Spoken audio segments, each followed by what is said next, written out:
ক্রুশের কিছু সত্যতা রয়েছে। আপনি যদি আদি পুস্তক থেকে মালাকি পড়েন, আর সেখানে একটা বিষয় রয়েছে, পুরাতন নিয়মে কেউ একজন আসবে আর মৃত্যুবরণ করবে, আর পুরাতন নিয়মের একটা ক্রুশের সত্যতা রয়েছে, কেউ একজন আসবে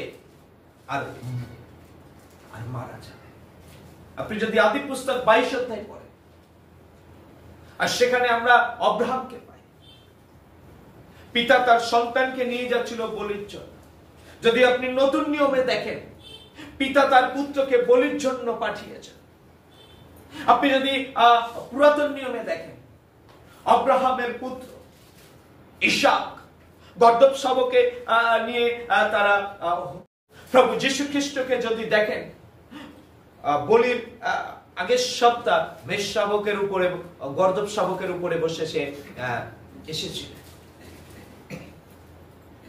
আপনি যদি বাইবেল পড়েন 22 অধ্যায় আদি পুস্তক, আপনি দেখবেন ইসাক তার কাঁধে সেই কাঠকে বহন করে নিয়ে হরেব পাহাড়ে উঠেছিলেন। আপনি যদি নতুন নিয়মে দেখেন, প্রভু যীশু খ্রিস্ট তিনি ক্রুশ কাঁধে নিয়ে সেই পাহাড় গলগাথার উপরে নিয়েছিলেন।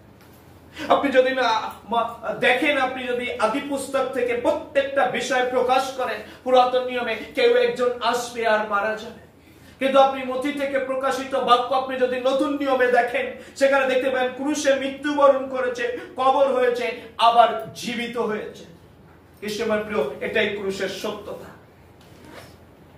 আজকে ক্রুশের সত্যতা রয়েছে আমাদের কাছে, আপনি আর আমি বিশ্বাস করেছি। কারণ ক্রুশের সত্যতা হচ্ছে ক্রুশ অভিশপ্ত, কিন্তু প্রভু যীশু খ্রিস্ট জীবিত হওয়ার কারণে ওই ক্রুশ আশীর্বাদে পরিণত হয়েছে।